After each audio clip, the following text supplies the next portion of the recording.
우리가 이제 지난주까지 우리가 지난주에 우리가 함께 나눴던 말씀을 잠깐 우리가 네, 잠깐 돌아보면서 우리가 오늘 함께 해야 될 말씀, 나눠야 될 말씀 잠깐 살펴보시겠습니다. 우리는 지난주에 어떤 말씀을 살펴봤느냐, 어떤 맥락에서 말씀을 살펴봤냐면 26절에서부터 30절까지, 그렇죠? 26절에서 30절까지는 장차의 영광을 기다리는 성도를 도우시는 성령의 사역에 관하여서 우리가 소주제를 정하여서 우리가 살펴봤습니다. 특별히 장차의 영광을 기다리는 성도를 도우시는 성령의 핵심 사역 중에 하나는 탄식의 기도다. 그래서 이 탄식의 기도에 관하여서 우리가 26절에서부터 27절까지 하다가 마무리를 못하고 마쳤죠. 26절에서 27절 말씀 보시게 되면 8장 26절 27절 보시게 되면 이와 같이 성령도 우리의 연약함을 도우시나니로 시작되는 이 26절과 27절을 보게 되면 핵심적으로 우리가 먼저 이해될 게 뭐냐, 우리의 연약함이 뭐냐는 것입니다. 그렇죠? 26절 보게 되면 성령도 우리 연약함을 도우시나니 하고 있어요. 그럼 여기서 말하는 우리의 연약함이 뭐냐 했을 때 이 연약함은 우리가 8장 18절에서부터 이야기하고 있는 현재의 고난과 장차의 영광 사이에서 탄식하고 있는 세 부류가 있다 말씀드렸죠. 첫 번째 탄식은 어디의 탄식이었습니까? 네, 피조물의 탄식이죠. 그렇죠? 모든 피조물의 탄식입니다. 모든 피조물이 탄식하죠. 왜 탄식하느냐? 무엇가 아직 안 나타났기 때문에 하나님의 그렇죠. 하나님의 아들들이 나타나지 않았기 때문에 그렇죠. 하나님의 아들들이 나타나지 않았기 때문에 피조물이 탄식합니다. 그리고 나서 이제 무엇도 탄식하느냐면 우리의 속사람, 성도의 속사람도 탄식한다. 어디에 나옵니까? 23절에 나오죠. 그뿐 아니라 또한 우리 곧 성령의 처음 익은 열매를 받은 우리까지도 속으로 뭐하여 3대 탄식 중에 두 번째 탄식, 우리 속사람의 탄식이 나옵니다. 그리고 이제 세 번째 탄식이 이제 성령의 탄식이 이제 26절에 나오죠. 성령이 말할 수 없는 탄식으로 세 번 탄식이 나오게 되는데 이 탄식에 대해서 제가 왜 말씀드리느냐? 26절이 말하고 있는 우리의 연약함이 무엇인가를 얘기할 때 제가 왜 갑자기 이 3대 탄식을 얘기하느냐? 이 우리의 연약함은 곧 이 탄식의 원인이기 때문에 그렇습니다. 그렇죠? 우리의 연약함은 곧 피조물과 우리 속사람과 우리 성령 하나님의 탄식의 원인인 것이죠. 네. 그 연약함에 관하여서 우리는 어떻게 말씀을 나눴느냐? 일단은 먼저 겉사람의 완고함. 이건 겉사람의 완고함에 대해서는 우리가 어디서 나눴냐면은 사실 로마서 6장과 7장에서 이미 말씀을 살펴봤죠. 로마서 6장과 7장에서 살펴봤고, 그 다음에 이제 25절 본문 25절 보시게 되면 25절 뭐라고 얘기하고 있습니까? 만일 우리가 보지 못하는 것을 바라면 참음으로 기다릴지니라. 여기서 보지 못한다 했을 때 무엇이 못 본다는 것이냐면 저 여러분들의 육신의 눈이 보지 못한다는 것이죠. 또 육신의 눈과 더불어서 우리의 이성이 그것을 받아들이지 못한다는 것입니다. 그러니까 겉사람의 완고함 플러스 우리의 육체 한계마저도 이 두 가지가 전부 무엇이냐? 우리의 연약함이다라고 있는 것입니다. 그래서 성령이 우리를 돕지 않으시면 안 될 상태에 있게 만든다는 것입니다. 무엇이? 지금 이 26절이 말하고 있는 우리의 연약함이다. 여러분 우리의 연약함의 그 결과가 무엇인가? 그렇죠? 우리의 연약함의 결과가 무엇이라고 나와 있습니까? 26절 보니까 마땅히 뭐할 바를 알지 못한다. 기도할 바를 알지 못한다. 바울은 지금 우리의 연약함을 성령이 도우신다고 얘기해 놓고서는 우리가 연약하기 때문에 할 수 없는 일들이 많이 있어요. 많이 있는데 그 중에 딱 한 가지를 찝어서 얘기합니다. 뭘 모른다? 마땅히 기도할 바를 모른다는 것입니다. 우리가 연약하기 때문에 5만 가지에 있어서 연약하죠. 근데 바울이 딱 한 가지를 찝어서 얘기해요. 그게 뭐냐? 우리가 정말 기도해야 될 내용을 모른다는 것입니다. 그러니까 중언부언하게 되는 것이죠. 우리의 기도가 어떠한 주제를 탁 붙잡고 쫙 나가는 게 아니라 막 횡설수설하게 된다는 것입니다. 그게 이제 우리 연약함의 결과로서 우리의 기도가 갈피를 잡지 못할 뿐만 아니라 마땅히 기도해야 될 내용조차도 감을 잡지 못한다. 그래서 누가 대신 기도해 주신다고요? 성령이 우리를 대신해서. 그래서 마땅히 기도할 바를 알지 못한다. 왜 알지 못한다고요? 우리의 연약함 때문에. 우리 연약함 때문에 우리는 마땅히 기도할 바를 알지 모르기 때문에. 그리고 나서 26절 오직 성령이 말할 수 없는 탄식으로 우리를 위하여 친히 기도하신다. 이제 우리가 그 맥락 안에서 이제 지난주 말씀을 여기까지 살펴봤습니다. 우리의 연약함을 도우시는 성령, 성령의 말할 수 없는 탄식의 기도. 그러니까 참 중요합니다. 성령께서 예수 믿는 사람의 삶을 도와주시죠.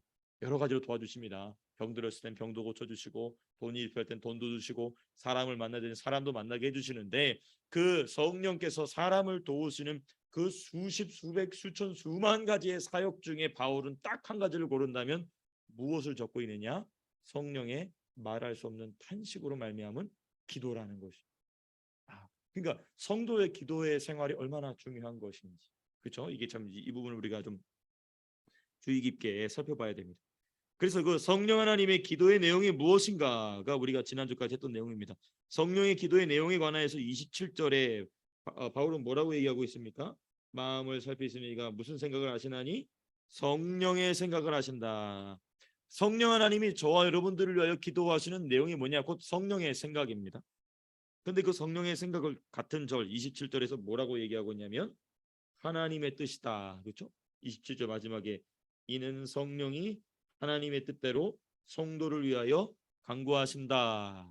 그 성령 하나님의 기도의 내용은 성령의 뜻이면서 곧 성령의 생각이면서 하나님의 뜻인데 그게 오늘 지금 18절부터 맥락 안에서 보면 무엇이냐 바로 장차의 영광을 기다리는 성도를 위한 기도. 그게 곧 누구의 생각이냐면 성령의 생각이면서 곧 하나님의 뜻이다라는 것이죠. 이게 좀 이렇게 좀 정리를 좀 지금까지 우리가 살폈던 내용을 좀 쭉 살펴 다시 한번 되짚어 봤습니다.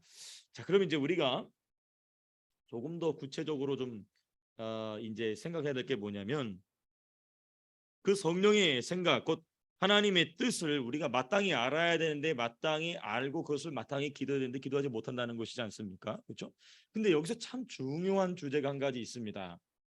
바울은 지금 26절에서 뭐라고 얘기하냐면 우리는 마땅히 기도할 바를 모르기 때문에 성령이 우리를 위해서 탄식하며 기도한다라는 얘기는 바울은 마땅히 기도할 바를 알고 있다는 겁니까? 모르고 있다는 겁니까? 알고 있다는 거죠. 모르고 있으면 이런 글을 쓸 수가 있을까요? 없을까요? 없습니다. 마땅히 기도할 바를 성령 안에서 바울이 깨달았기 때문에 우리가 마땅히 기도할 바를 모르고 마땅히 우리가 기도할 것을 누가 대신 기도해 주고 계신다? 성령이 대신 기도해 주고 계신다라고 바울이 말할 수 있는 이유는 무엇이냐? 바울은 마땅히 기도해야 될 바를 본인이 알고 있었다는 것입니다. 누구와 동역하고 있었기 때문에? 성령과 동역하고 있었기 때문에. 그러니까 바울은 지금 성령의 사역에 관해서 이야기하고 있는 것 같지만 맞습니다. 성령의 사역에 관한 이야기하고 있습니다. 그러나 그 성령의 사역을 통하여서 마땅히 성도가 해야 될 기도의 사역이 무엇인지를 우리에게 강조하고 있는 것이죠. 저 여러분들의 기도가 그렇게 되기를 축복합니다. 우리가 마땅히 기도해야 될 바는 성령이 이미 알고 계시다는 것이죠. 근데 그것을 바울도 이미 알고 있었다는 얘기는 뭐냐? 바울이 어떤 특별한 대단한 사람이어서가 아니라 정말 대단하고 특별한 사람이 되었죠. 그러나 출발선상에서 우리는 어쩌면 바울보다 더 앞선 사람입니다. 바울은 그 하나님의 사람이었던 누구를 죽이는 일에 앞장섰던 사람이고 스데반을 죽이는 일에 앞장섰던 사람입니다. 그럼에도 불구하고 그 사도 바울이 위대한 하나님의 사람이 되었던 것처럼 저와 여러분들에게도 그 동일한 가능성은 얼마든지 열려 있다는 것이죠. 그래서 우리는 이제 조금 더 자세하게 그러면 이 성령의 생각, 곧 하나님의 뜻, 곧 마땅히 우리가 기도해야 될 성령이 탄식하시면서 기도하시는 그 기도의 내용을 우리는 어떻게 알 수 있느냐? 이게 이제 우리가 27절을 마무리하면서 반드시 알고 넘어가야 돼. 그러니까 우리가 여기서 중수는 우리가 이 성령의 사역이 이런 것이구나. 고수는 뭐냐? 그렇다면 이 성령의 사역이 어떻게 하면 내 안에서 요동치게 할 것인가? 신앙의 고수가 되시기를 축복합니다. 네. 받아 적으시느라고 아멘을 못 하셨죠? 알고 있습니다. 네. 하나 사람이 성도가 성령의 생각이다. 그리고 하나님의 뜻. 동시에 이것은 무엇이냐면 마땅히 기도해야 될 것.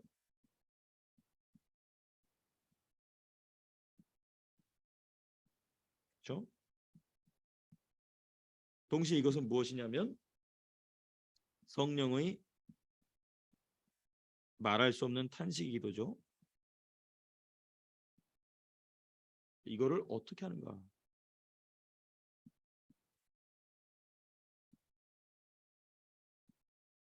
알 수 있는가?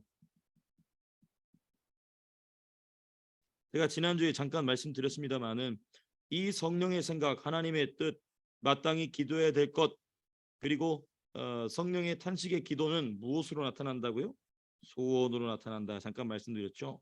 그럼 이 소원이 우리 안에서 어떨 때만 나오고 어떨 때 안 나오고 이러면 안 되지 않습니까? 늘 소원으로 나타나야 될 텐데 이거를 어떻게 분별할 것이냐? 예, 이거를 이제 우리가 어떻게 분별할 것이냐 하면은 이제 우리가 벌써 바울이 이거죠. 8장을 시작하면서 이미 힌트를 주었습니다. 우리가 먼저 8장 5절에서부터 6절 말씀 한번 보실까요? 로마서 8장 5절에서부터 6절.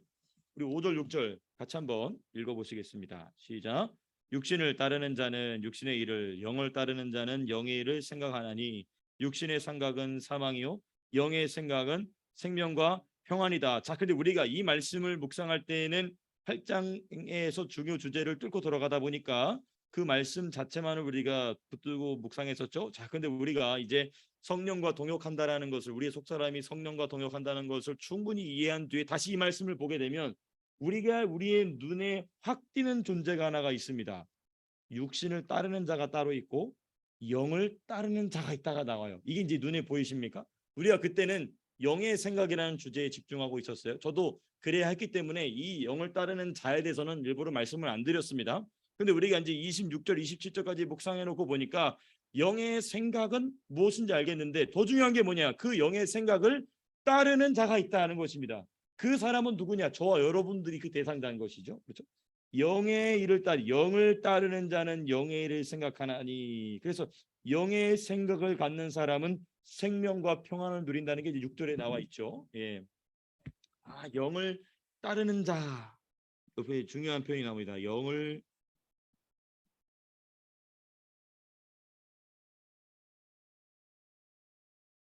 따르는 자는 영의 일을 생각한다.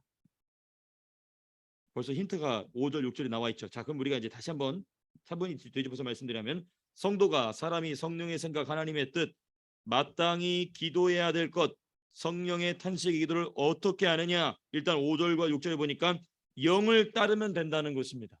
영을 따르는 자는 영의 일을 생각한다. 그렇게 나왔죠. 그러면 이 영이 뭐냐? 그렇죠? 우리가 영이 뭐냐 했을 때 제가 지나가듯이만 말씀드렸습니다만 이렇게 글로는 기록하지 않았었어요. 여기서 영은 무엇이냐? 제일 첫 번째 어떤 분이실까요? 바로 성령이시죠. 성령이십니다. 성령 하나님. 성령을 따르는 자는 성령의 일을 생각하게 된다는 것입니다. 성령을 따르는 자는 성령의 일을 생각하게 된다. 근데 이제 대부분의 많은 주석들이 여기까지만 딱 얘기하고 말아요. 근데 우리가 로마서 8장을 쭉 살펴보니까 이 영은 분명히 첫째로 성령이시지만 둘째로 무엇입니까? 그렇죠. 속사람이죠. 거듭난 영입니다. 성도의 거듭난 영. 예. 거듭난 영입니다. 예. 이 얘기가 이제 바울이 5절과 6절에서는 이렇게 그냥 영을 따르는 자라고만 나오다가 이제 조금 더 몇 구절 내려가서 몇 절입니까? 그게 16절. 우리 16절 보시겠습니다. 8장 16절. 자, 우리가 지금 이걸 살펴보는 이유는 무엇이냐면 성령의 생각, 하나님의 뜻, 마땅히 기도해야 될 바, 성령이 우리를 위해서 저 여러분들 각각을 위해서 탄식하면서 기도하시는 그 기도 제목을 어떻게 아느냐를 우리가 살펴보기 위해서 이미 공부한 내용이지만 다시 소급해서 보고 있는 것입니다. 16절 같이 한번 읽어보시겠습니다. 로마서 8장 16절입니다. 시작. 성령이 친히 우리의 영과 더불어 우리가 하나님의 자녀인 것을 증언하신다. 야, 여기 참 중요한 내용이 나와 있어요. 영을 따르는 자는 영의 일을 생각한다는 것에서 그 영은 성령 하나님이실 뿐만 아니라 거기에 무엇도 포함이 되어야 되느냐? 우리의 속사람, 우리의 거듭난 영이 포함되어야 되는 이유가 성경적인 근거로 16절에 나와 있죠. 그러니까 우리의 영과 더불어 거듭난 나의 영이라고 하겠습니다. 거듭난 나의 영, 나의 속사람과 동역하시는 성령. 예, 동역하시는 성령. 그러니까 우리의 영은 이미 누구의 생각으로 충만하다? 성령의 생각으로 충만하다는 것입니다.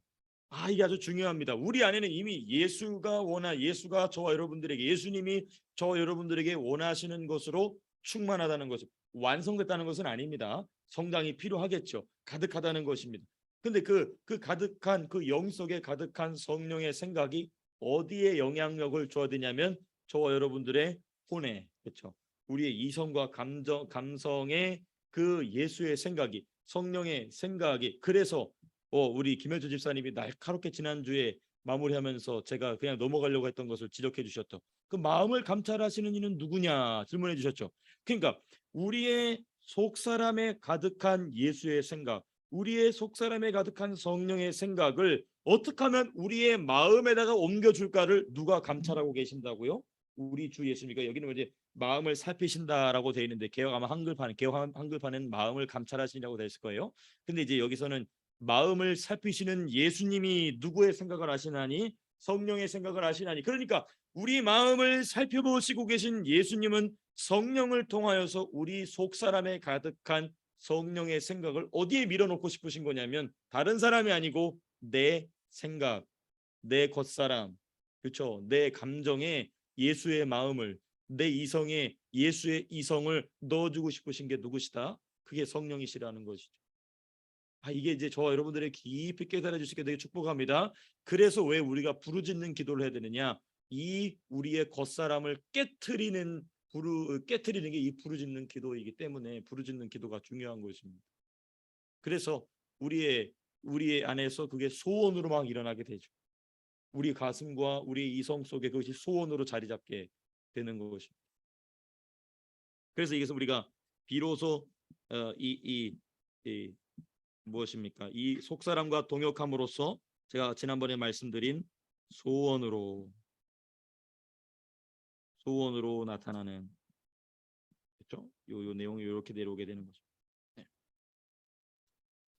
그럼 이제 우리가 조금 더 여기서 묵상을 진전시켜 본다면 이 전체 우리 지금 8장의 세 번째 주제는 무엇에 관한 이야기냐면 장차의 영광이지 않습니까?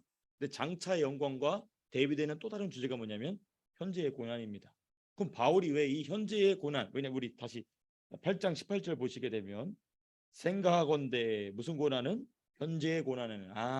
그럼 바울이 왜 고난에 대한 얘기를 했을까? 이 후반부로 오니까 더 확실하게 드러나게 되는 것이죠.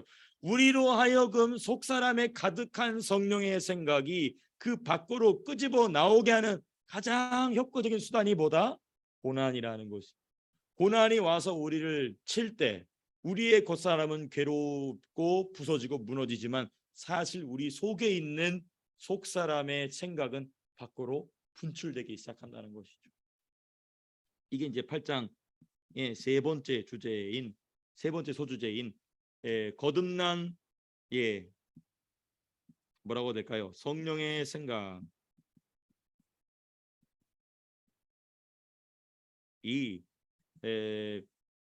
영, 속사람,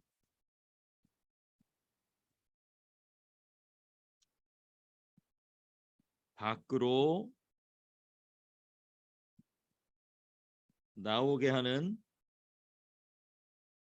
가장 효과적인 도구, 그게 바로 뭐냐? 고난이라는 것입니다. 고난이다.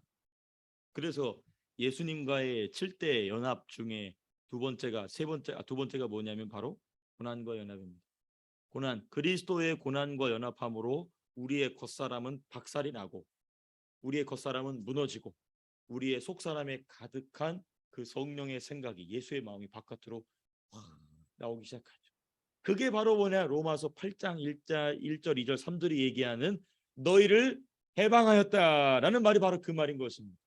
그러니까 로마서 8장을 자꾸 중생으로 얘기하면 안 된다는 것입니다. 중생에 관한 얘기가 아니라는 것입니다. 중생한 사람이 어떻게 더 큰 자유 안으로 예수가 우리에게 주시고자 하시는 그 십자가에서 이루신 그 자유의 100%를 누릴 수 있는 시작점이 어디냐? 그 얘기를 이제 8장에서 지금 하고 있는 것이죠. 그래서 우리 교회도 리버티를 쳐친 것이죠. 이게 이제 우리가 지난주에 마무리했어야 될 내용입니다.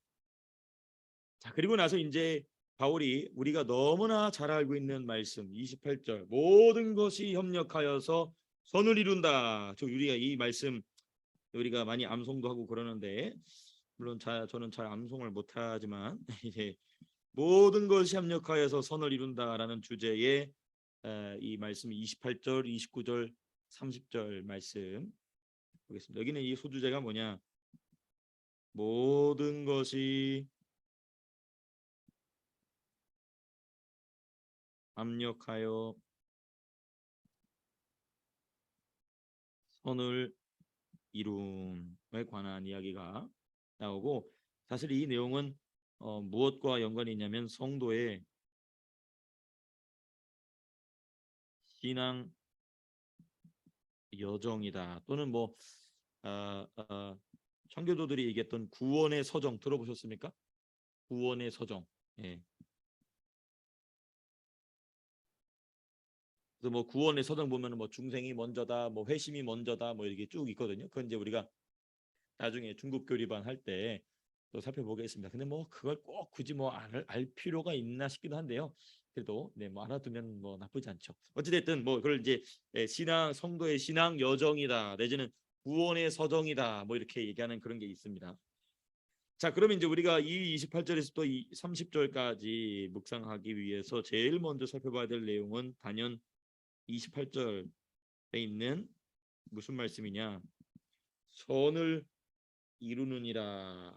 자, 우리가 26절, 27절의 논조를 기억해 볼 필요가 있어요. 왜냐하면 18절에서부터 27절까지는 전부 무슨 시리즈였냐면 탄식 시리즈였습니다. 그렇죠? 피조물도 탄식하고 우리 속사람도 탄식하고 하나님이신 성령도 탄식한다. 근데 갑자기 28절에 와서는 무슨 얘기가 나오냐면 선을 이룬다. 좀 이렇게 지금까지 나눴던 주제와는 정말 상이한 주제가 갑자기 28절에 팍 나와버립니다. 그렇죠? 그래서 우리가 28절에서는 무엇을 중심으로 말씀을 묵상해야 이 뜻을 온전히 이해할 수 있냐? 선을 이룬다라는 말을 이해해야 됩니다. 선을, 그렇죠? 마땅히 기도할 바를 모르는데 우리가 어떻게 선을 이루겠습니까? 그렇죠? 그런데 왜 바울은 28절에서 선을 이룬다라고 얘기하고 있어요. 그래서 우리가 이 말씀을 이해하려면 28절을 온전히 이해하려면 중요한 두 가지 질문이 있어야 됩니다. 첫 번째, 누구에게 선을 이루시느냐, 그리고 그것을 어떻게 이루시느냐겠죠.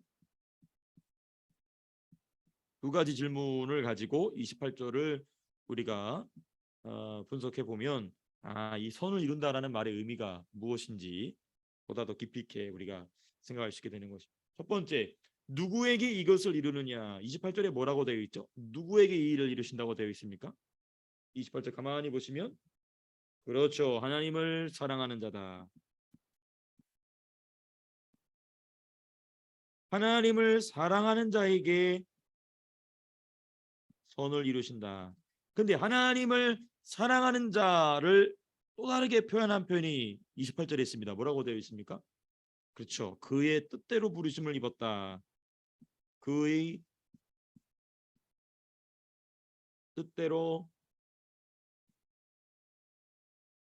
부르심을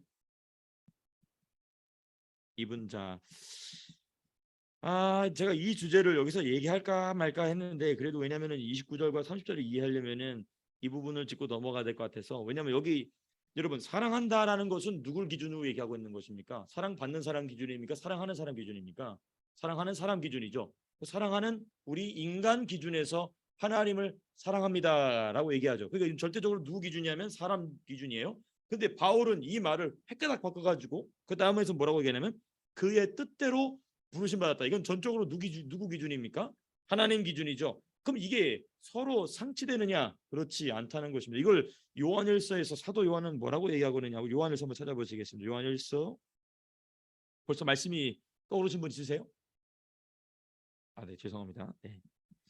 요한일서 4장 10절의 말씀 한번 찾아보시겠습니다. 요한일서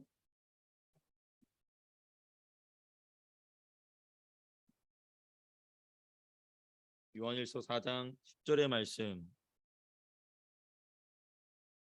그렇죠. 우리 10절 말씀 같이 읽겠습니다. 시작. 사랑은 여기 있으니 우리가 하나님을 사랑한 것이 아니요 하나님이 우리를 사랑하사 우리 죄를 속하기 위하여 그 목자들로 가드를 보였습니다. 아, 하시죠. 그렇죠? 아, 그렇죠. 아, 그렇지 이거지. 그러니까 바울은 그러니까 여기서 우리는 오늘 전체 성경 공부의 맥락에서 조금 벗어나 있지만 하나님의 주권적 선택, 주권적 작정과 예정은 우리 인간의 자원하는 마음과 충돌하지 않는다? 충돌하지 않는다. 바울은 얼마든지 이것이 충돌되지 않음을 이야기하고 있어요. 더군다나 제가 지금 성령과 동역하는 속사람에 대한 이야기를 쭉 여러분들과 나눴기 때문에 이 부분은 이제 이해가 되시죠? 우리가 우리의 뜻대로 했는데 그것이 곧 무엇이었냐면 하나님이 먼저 우리를 향한 사랑에 대한 반응이었다. 이 얘기는 이제 우리가 또 나중에 자세히 살펴보겠지만 왜냐면 이 이야기가 29절 30절에 보면은 미리 아신 자를 뭐 하시고 부르시고 미리 정하시고 뭐 이런 얘기가 쭉 나와요. 그렇죠? 그 얘기 때문에 바울이 지금 이 하나님의 예정에 관하여서 지금 먼저 이야기하고 있는 것입니다. 근데 어쨌든 좀 더 자세하게 말씀을 살펴보게 되면 이 사역은 무엇인가? 여기 보면 하나님을 사랑하는 자라고 돼 있어요. 그의 뜻대로 부르심을 입은 자에게 무엇을 이루신다? 선을 이루신다는 것입니다. 자, 그러면 하나님을 사랑하는 것이 그의 뜻대로 하나님의 뜻대로 부르심을 입은 자, 곧 선을 이루는 게 다 같은 얘기지 않습니까? 이게 뭐냐면 바로 이미 이 모든 일은 이미 창세 전에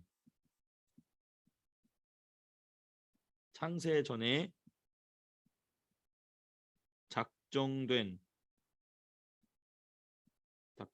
누구의 사역이다? 그죠? 성령의 사역. 이 작정에 관해서는 제가 뭐 수차례 말씀드렸지만은 이 작정은 크게 네 가지 구조를 가지고 있다고 말씀드렸죠. 하나님의 작정, 그 다음에 무엇입니까? 예정, 그렇죠. 그 다음 무엇입니까? 창조, 그렇죠. 섭리 이렇게 익혀진다 그랬죠. 예. 이거는 우리가 뭐 여러 번 했기 때문에 나중에 또 자세하게 우리 고급 교리반 할 때 하도록 하고요. 하나님께서는 이 창세전에 작정된 성령의 사역이다. 자, 그러면 여기서 이제 우리가 좀 묵상을 좀 깊이 해본다면 첫 번째, 성도의 신앙 실력과는 상관없는 무조건적인 은혜다. 무엇이? 선을 이루시는 것이. 다시 하나님을 사랑하는 자, 그의 뜻대로 부르심을 입은 자라는 얘기는 이 성령의 사역이 우리로 하여금 모든 것이 합력하여서 선을 이루시는 이 모든 사역이 이미 언제 작정이 되었다고요? 창세전에 작정된 성령의 사역이다. 요 한 가지 요 부분에 있어서 우리가 첫 번째 묵상할 수 있는 건 뭐냐? 성도의 신앙 실력과는 상관이 없는 무조건적인 은혜다.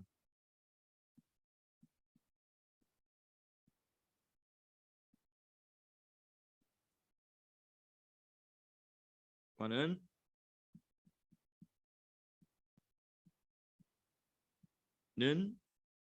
무조건적인 은혜다.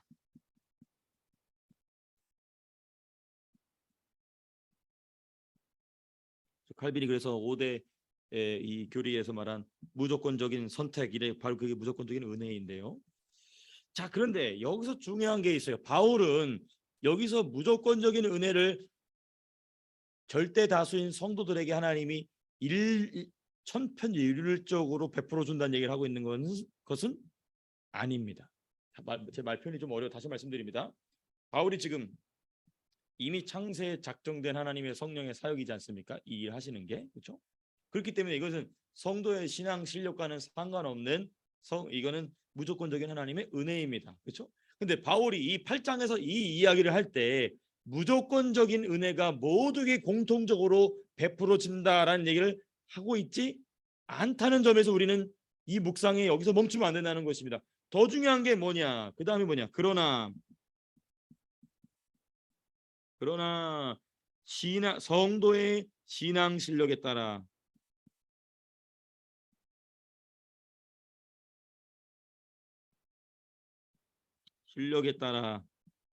신앙 수준이나 뭐 이런 거 되겠죠? 따라 무엇을 알 수도 있고 모를 수 있다. 마땅히 기도할 바를 아는 정도가 다 달라진다는 겁니다.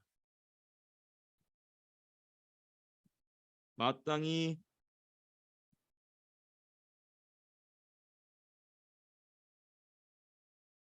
아는 정도의 차이가 발생한다.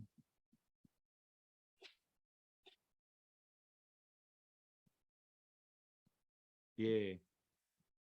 예를 들면 이런 것입니다. 이거는 성경에 숱하게 나옵니다. 예를 들면 성경 역사 속에서 보게 되면 모세와 이스라엘 백성, 그렇죠?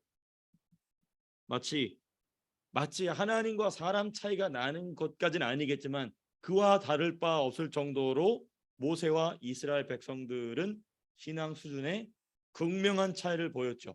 그렇죠? 모세는 벌써 무엇을 봤습니까? 성막을 봤죠. 근데 이스라엘 백성들은 자기 눈앞에 왜 고기가 없느냐를 봤죠. 그러면 보고 있는 게 너무나 다른 것입니다. 또 무슨 차이가 있을까요? 예수님과 사복음서 잘 나와 있죠. 예수님과 복음서입니다. 복음서.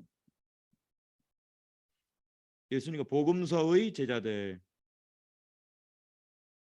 계속 제자들은 헛소리했죠. 계속 우리가 지난번에 누가복음 말씀 살펴봤지만 계속 헛소리예요.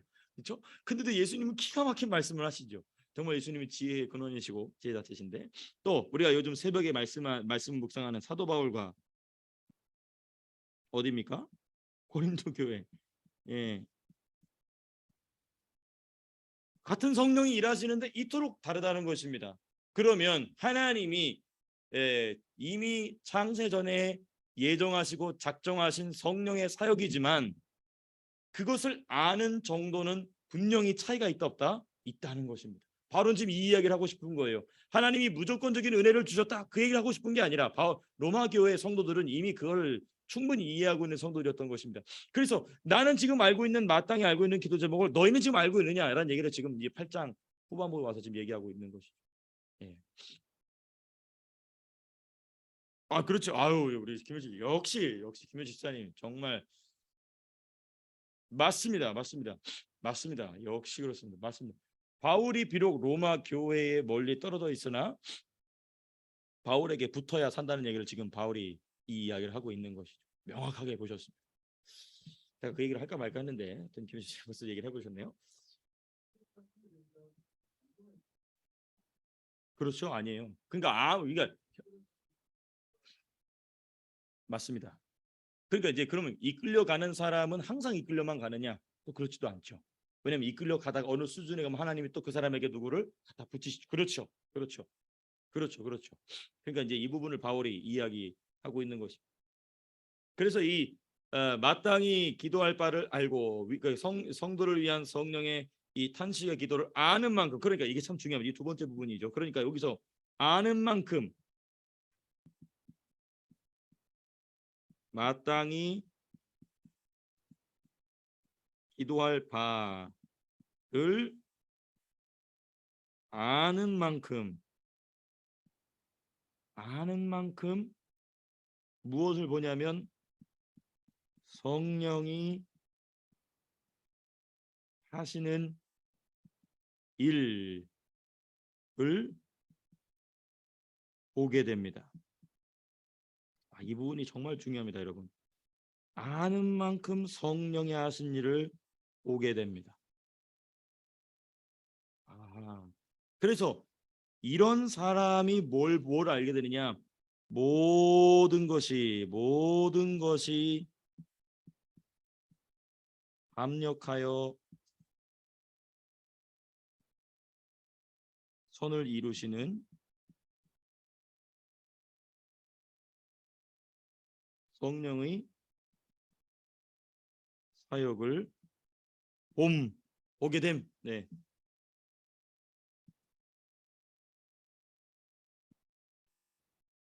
그러니까 이런 겁니다. 어떤 성도는 그 자아가 너무 강해서 성령이 자기를 위해서 탄식하면서 기도하는 걸 몰라.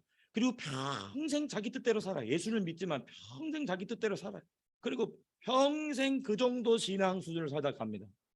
근데 어떤 사람은 똑같이 인생을 하나님으로부터 받아가지고 어떤 사람은 성령이 자기의 삶 속에서 모든 것이 합력하여서 선을 이루게 하시는 것을 봅니다.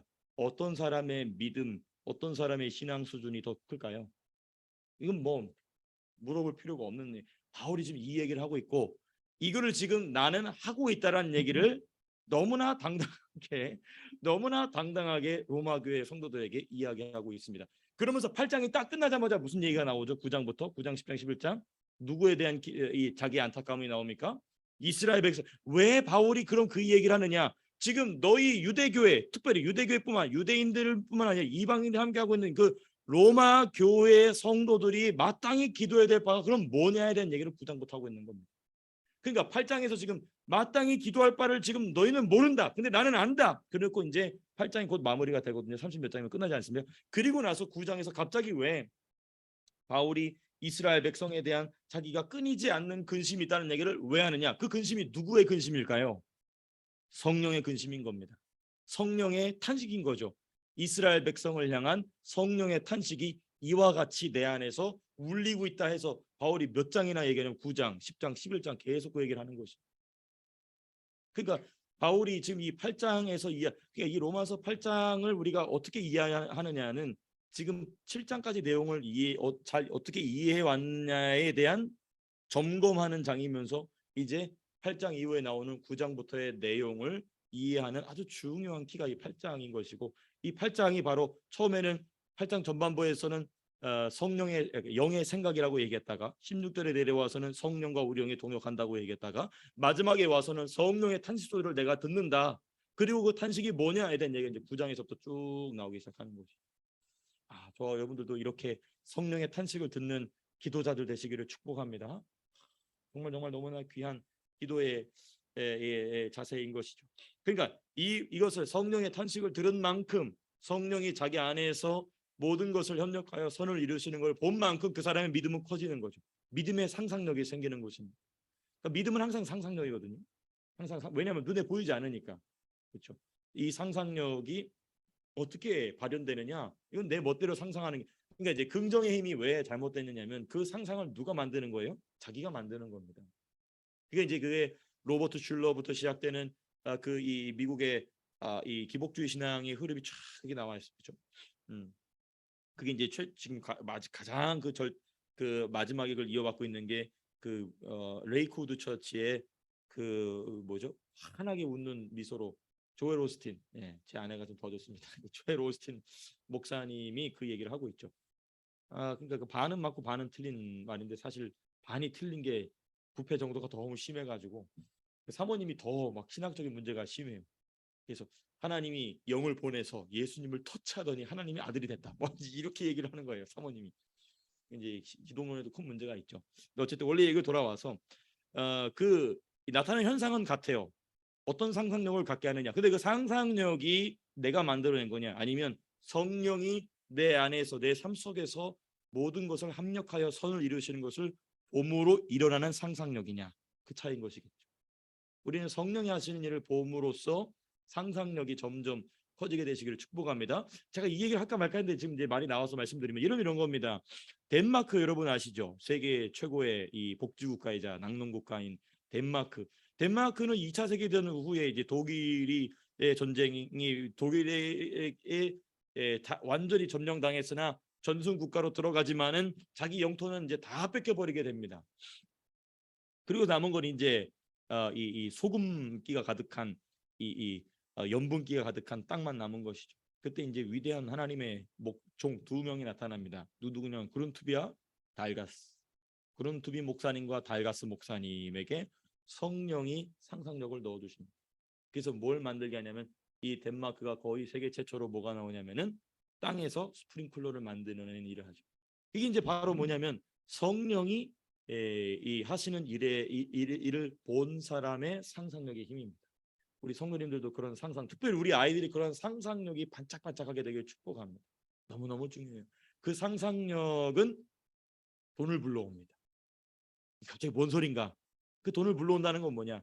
하나님의 사람들로 하여금 하나님의 일을 하게 하신다는 것이죠. 돈만 하는 건 돈만 가지고 하는 건 아니지만 이게 참 중요한 원리인 것이죠.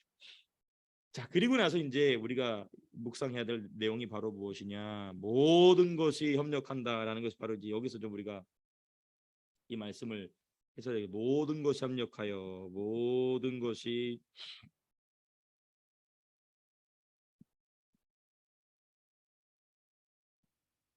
협력하여 선을 이루느니라. 여기서 이제 우리가 중요한 세 가지 단어를 살펴볼 수 있습니다. 일단 모든 것이다. 그 다음에 두 번째 단어는 합력이겠죠.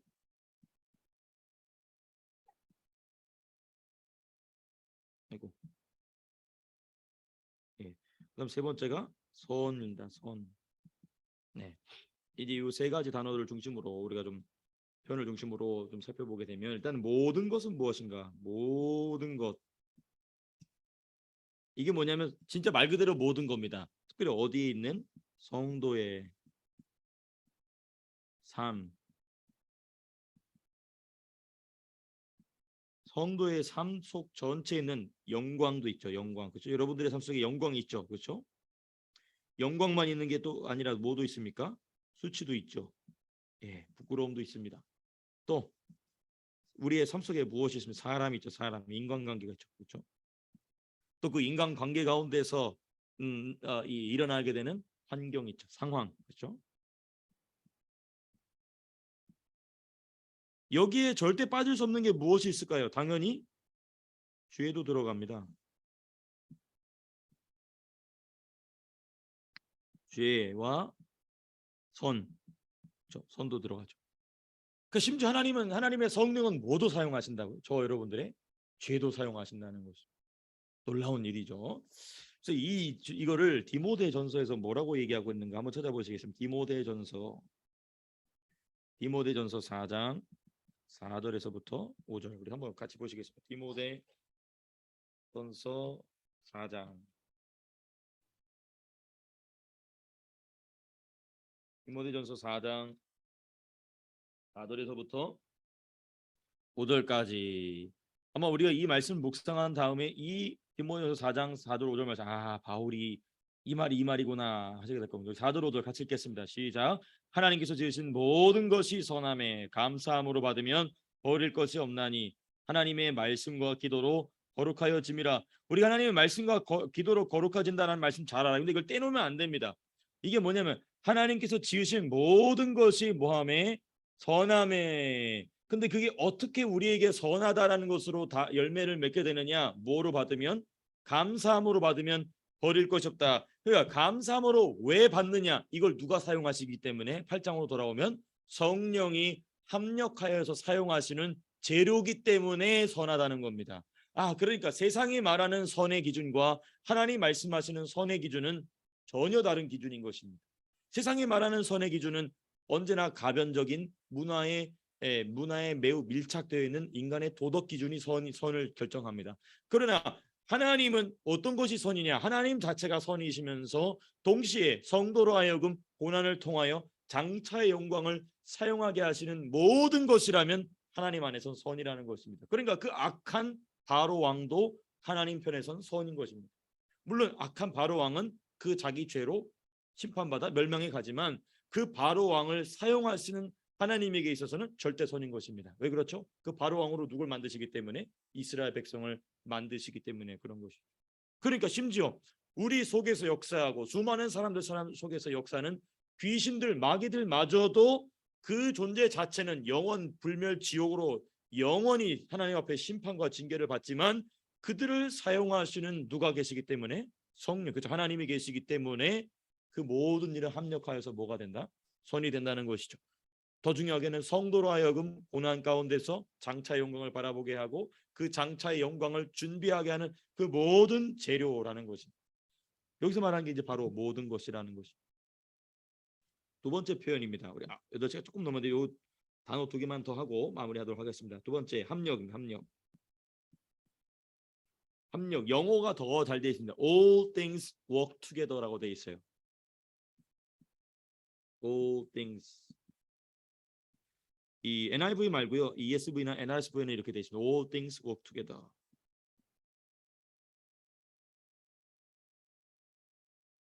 예. 근데 이게 누가 활용하실 때 성령이. 예.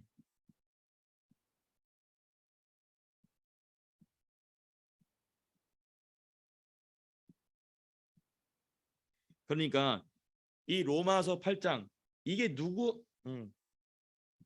이게 기록하면서 하도록 하죠. 시간이 없기 때문에 제가 설명하면 자꾸 늘어지니까. 누구에게 그럼 이런 일이 일어나느냐? 모든 성도에게 주시는 무조건적인 은혜지만은 그게 주제가 아니었고 신앙 실력에 따라 다르고 이거 말씀드렸죠. 그래서 여기서 좀 더 그것을 강조하여 말씀드린다면 누구에게 이런 일이 일어나느냐? 물론 모든 성도에게 일어나지만 특별히 바울이 강조하고 싶은 거는 뭐냐? 마땅히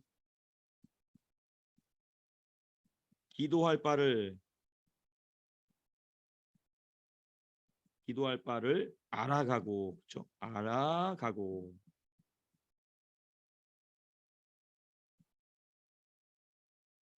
알아가고 기도하는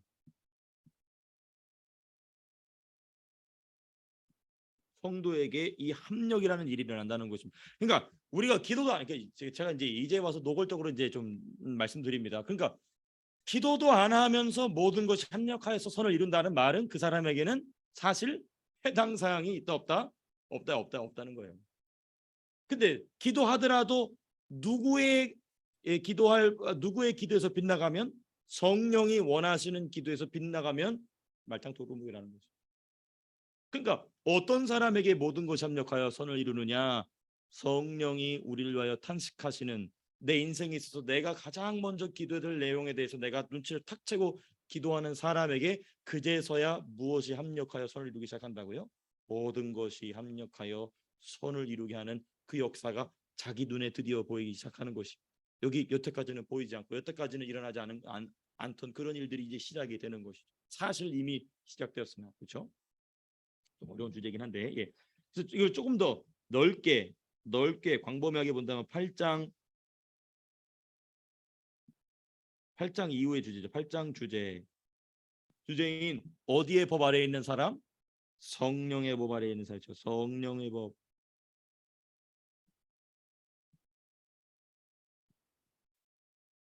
있는 성도. 로마서에는 크게 4대 법칙에 대한 이야기를 하고 있습니다. 첫 번째 성부의 법, 성자의 법, 성령의 법, 그리고 이 3대 삼위일체 하나님의 법 밖에 있는 자들은 어디 법 아래에 있습니까? 마귀의 법, 그렇죠. 사탄의 법, 정죄의 법, 죄악의 법 아래에 있는 자들이죠.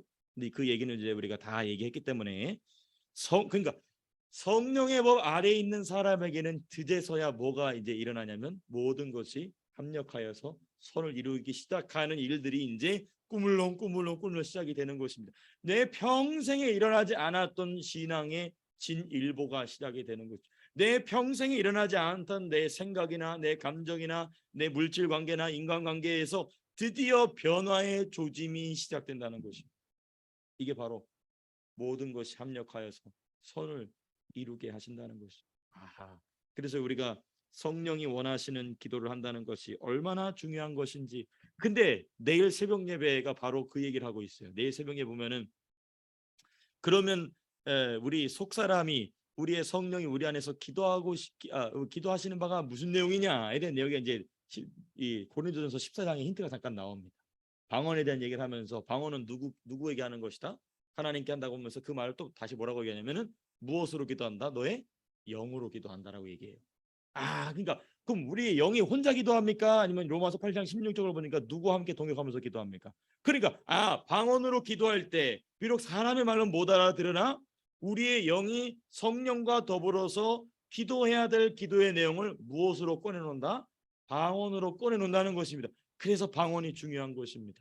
그래서 방언을 통역하는 것이 얼마나 중요한 것인지. 그래서 바울은 14장에서 고린도서 14장에서 다른 은사들에서는 잘 얘기 안 해요. 방언과 예언의 은사에 대한 얘기만 아주 길게 얘기합니다. 그게 모든 은사의 출발점이기 때문이기도 하고 우리가 하나님의 뜻을 안다라는 것이 무엇인지 아주 중요한 실제적인 은사이기 때문에 그런 것이죠. 그래서 우리 교회는 방언의 은사가 가득한 교회가 되기를 축복합니다. 그래서 옛날에 보면은 지금 은퇴하신 원로 목사님이신데 오관성 목사님이라고 계세요. 아마 우리 오순자 권사님은 아마 아실 거예요. 아마 아시는 분이신데 그 오관성 목사님이 그런 얘기하셨어요. 교회는 본래 개구리가 우는 집 같아야 된다 그랬어요. 왜냐? 방언 소리가 개구리 우는 소리 같으니까 개굴개굴 한다는 거예요. 근데 그렇게 방언 소리가 교회에 가득 그 우리의 귀에 들리기는 저게 미친 소리 같으나 그게 아니라는 것입니다. 그 사람의 입에서 최초로 성령이 탄식하시는 것에 대해서 입으로 꺼내놓기 시작한 게 바로 방언인 것이죠. 그 방언이 이렇게 중요한 것이죠. 간절히 사모하시고 못하죠. 그렇죠. 근데 이제 그거를 계속 하다 보면은 그 혼도 그러니까 이제 이 영이 얘기하는 바를 인식하기 시작하죠. 예. 그 영이 말하는 바 그게 이제 통변의 시작이거든요.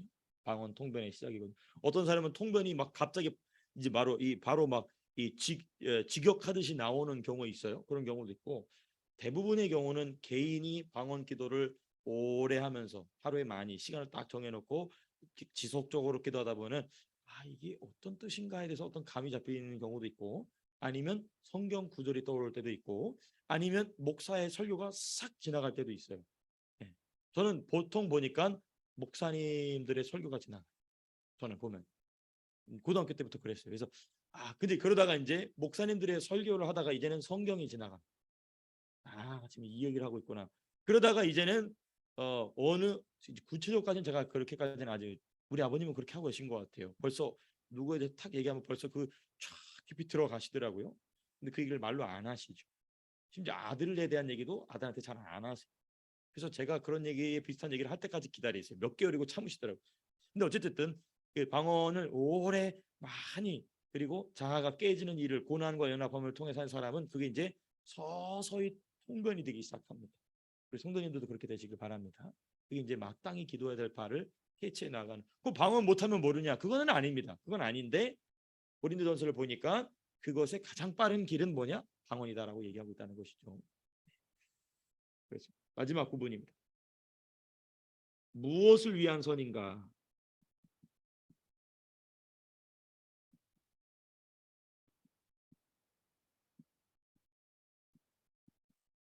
모든 것이 합력하여서 뭐 한다고 되어 있죠? 선을 이룬다라고 되어 있어요. 그렇죠. 그럼 이 선은 누굴 위한 선이겠습니까? 선이 필요한 사람이겠습니까? 선이 필요 없는 분이시겠습니까?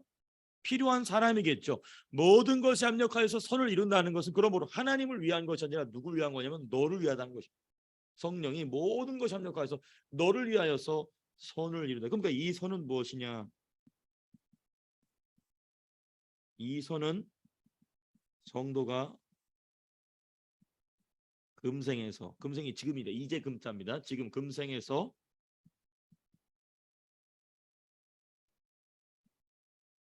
받을 모든 복입니다.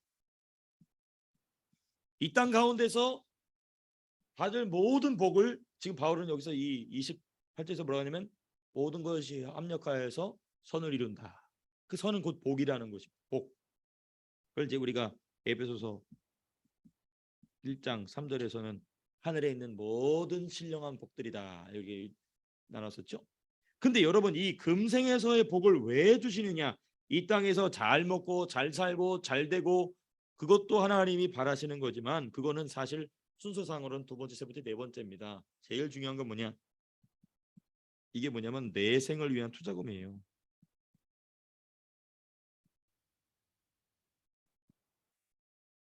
예. 비유적 표현이지만 이게 투자금입니다. 그러니까 이 모든 것이 협력하여서 선을 이루시는 모든 것이 협력하여서 너를 복되게 하신다는 것입니다. 어디에서? 이 땅 가운데 육신의 장막을 입고 있을 때. 근데 이 육신의 장막을 입고 있을 때 복을 주시는 것 가지고 그러니까 여기서 우리가 중요한 게 뭐냐면 성령으로 시작해서 육신으로 마치는 실수를 해서는 안 되겠죠. 이 복을 다 받은 것 가지고 어디에 투자하라는 겁니까? 내 생에, 영생에, 너의 부활의 모습에 투자하라는 것입니다. 그래서 바울이 오늘 이제 저희가 준비했지만 29절에서 또 30절까지 무슨 얘기가 나오고 30절의 결과가 뭡니까? 로마서 8장 돌아가셔서 왜 정세영 목사는 이 선이 금생에서 받을 복이면서 동시에 내생을 위한 투자금이라고 얘기하고 있느냐? 맥락 때문에 그렇습니다. 29절과 30절 우리가 28절 지금 쭉 우리가 해설했고요. 29절과 30절 같이 한번 읽어보시겠습니다. 시작. 하나님이 미리 아신 자들을 또한 그 아들의 형상을 본받게 하기 위하여 미리 정하셨으니 이는 그로 많은 형제 중에서 맏아들이 되게 하려 하심이니라. 또 미리 정하신 그들을 부르시고 부르신 그들을 또한 의롭다 하시고 의롭다 하신 그들을 또한 영화롭게 하셨느니라. 여기 보시게 되면은 29절 중요한 표현이 있습니다. 또한 그의 아들의 무엇을 본받게 하기 위하여서 형상. 여기서 말하는 그의 아들이 누구십니까? 예수님. 그러니까 예수님 형상을 왜 본받습니까? 이 땅 가운데서 좋은 크리스찬이라는 말을 들려고 본받습니까? 아닙니다. 우리가 예수님을 얼마나 닮았느냐는 우리가 천국을 얼마나 누릴 수 있는 실력입니다. 그러니까 28절에서 모든 것이 합력하여서 선을 이루게 하시는 이유는 뭐냐? 너로 하여금 누구를 닮게? 예수 그리스도를 닮게. 그럼 예수 그리스도를 왜 닮느냐? 너의 영화의 모습이니까 30절에 보면 영화롭게 하셨다. 너의 영화가 뭡니까? 우리의 부활의 모습이거든요. 너의 영화의 모습, 부활의 모습을 위한 투자금이라는 것입니다. 이게 이제 다음 주에 우리가 나눌 내용인데요. 제가 미리 잠깐 말씀을 드려봤습니다. 더 준비한 내용이 있지만 일단 우리가 시간을 좀 많이 지났기 때문에 8시에 맞췄어야 되는데 우리가 15분도 추가 더 했기 때문에 여기가 마치도록 하고요.